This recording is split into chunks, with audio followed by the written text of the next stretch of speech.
Hi, I'm Robin Gully, I'm John Justin. and we are here for your council update, Ward 2 reps. So we wanted to start by telling you about the open council work session. And actually, it was a pretty short meeting tonight, so I think this will actually be a short council update. And the production value will not be up to our usual standards because Julie is not available, so it's selfie town for everybody. Indeed.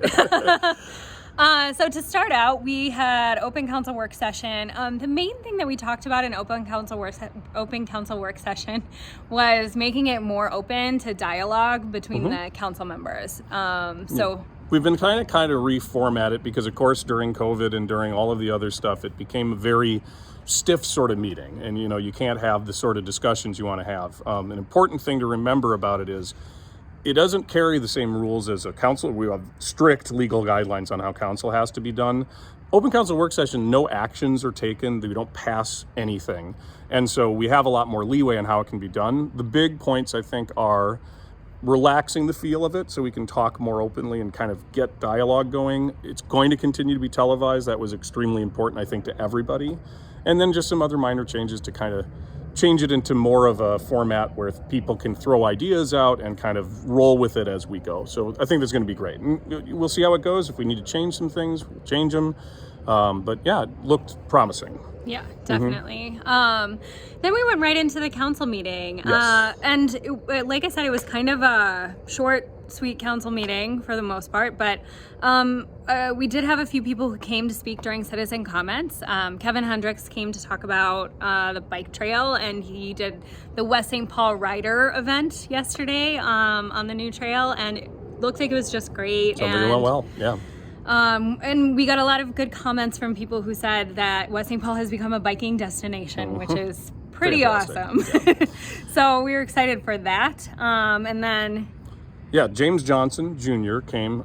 He has organized a group at Bellows Court Apartments to kind of represent tenants as they deal with management, and also kind of sounds like there's a bigger picture aspect of just kind of generally, forming a community of people. He has a group, I think he said it was 15, and it's a organized group. It's going to have an executive committee. It's going to have minutes. It seems like incredibly well thought out. So I'm always happy to hear about that sort of stuff. And I hope that we can participate and help them out and kind of help create that sense of community. And, if other people want to pick up on it, if it's a good model, I think that'd be great. There may be other apartments that could benefit from this. So I'm excited to see where that goes. Absolutely. Then we talked about Robert Street snow removal, the same thing that has been for 17 years. It's going to be the same again. If you have a business south of Butler on Robert Street, you will continue to have snow removal. The cost is slightly different, but depends on how much it snows. Depending on how much it snows. Yeah. So, and then... and I hate snow, so I'm happy for it to be zero because it would never snowed again. I'd be happy. Sorry, people who love snow. It's not me. And then we talked about vacating the alley between Christensen and... Oh, sorry. You're good. Pretty much paperwork, kind of just utility stuff. We have an alley that's never going to get built. There's no reason for the city to keep a hold of it. It's good for the property owners to have control over it. There's never going to be a reason to have an alley there. And in fact, I think it would go through buildings right now. So just straightening out some stuff so we aren't keeping things on the books that make no sense. And that's something we've been taking care of a lot lately. Yes. We've been trying to clean up some of these things that... Go our West St. Paul, please. Yep. We're trying to clean up a lot of these things that are just sort of sitting at our city and that have never been used and never been cleaned up, so that we make the city more effective for everybody. So, And then passed a conditional use permit for El Cabano, allowing them to have a permanent outdoor patio. It'll be fenced in, created a situation where they can not be subject to having to keep 3 parking spots there that would impede them having any outdoor seating. And it looks like it's going to be, I think it's just going to be a great thing for everybody. The applicant was really happy, and I think El Cabano's been a huge success, and it's delicious, by the way. And I'm picky about Cuban food. So kind of a slam dunk on that one, very uncontroversial. It just makes sense, and so we did it. Yeah. Yep. And then do you want to talk about the overlay? So Yes. this was Okay. kind of the biggest thing that we talked about Yeah, today. so we currently have already established the Smith dot overlay, and what that is it sits kind of on top of zoning. So you've got your zoning for everything, your B2s, B1s, all that stuff.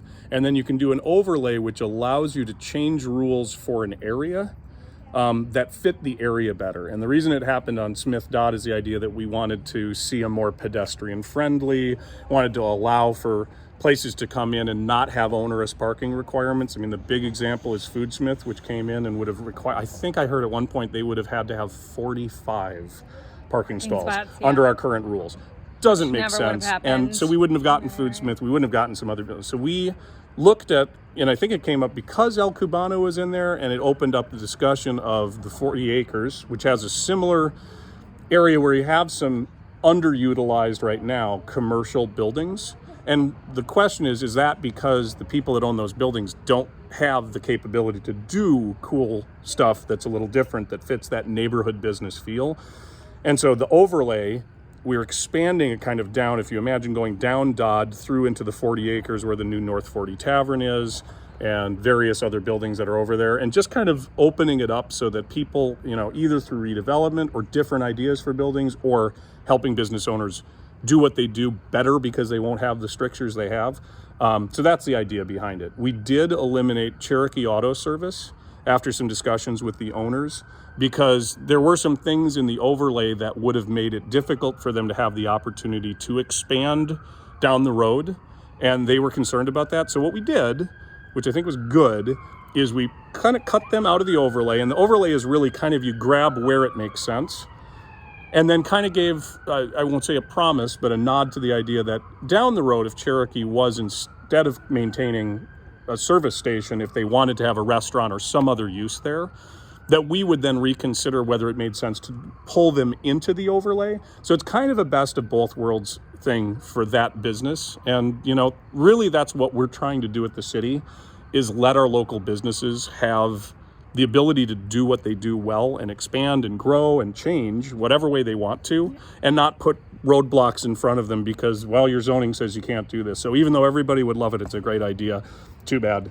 Yeah. Can't happen. So I think that was a good discussion that also passed. So we'll be moving forward with that. Well, I'm pretty excited about that. The last thing, and we're not going to dwell on this too long, but I know people were interested in what was going to happen with the Planning Commission. So I just want to say that in the end, we did go forward. We overturned the the veto. Yep.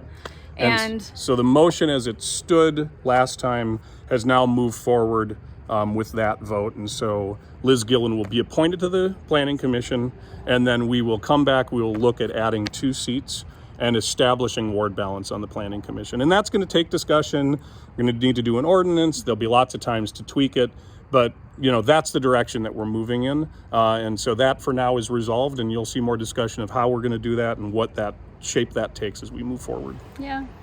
One last thing, we wanted to just thank the city staff who worked so hard on the open house, and that was, sorry, my arm is shaking. It's okay.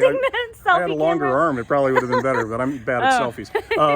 So here at City Hall, the city staff put on an awesome open house last week, this weekend. Hopefully some of you were able to make it. I got a chance to talk to a ton of people, which is the whole goal of this. It was just fabulous, beautiful day. Tons of organizations came out and tabled it. Volunteers all over the place, staff. It just couldn't have come off better. I mean, it's kind of a flawless event. If there was a flaw in the event, I didn't see it. I'll put it that way. Yeah. So we were really happy, and just so appreciate the city staff who put a ton of work into pulling that off, and everyone who came out too. Yeah. So if you didn't make it this year, come next year. It's fun. It really is. fun. Bounce houses and food and all that. So. And then the city also helped co-host the Glow Dash a couple weeks ago, and that was really fun. And I took my family, and my kids had a blast. So, if hopefully we'll do that again next year too. Yeah. So that's it. All right. Thanks so much. Thanks, everyone. See Have a you good later. night.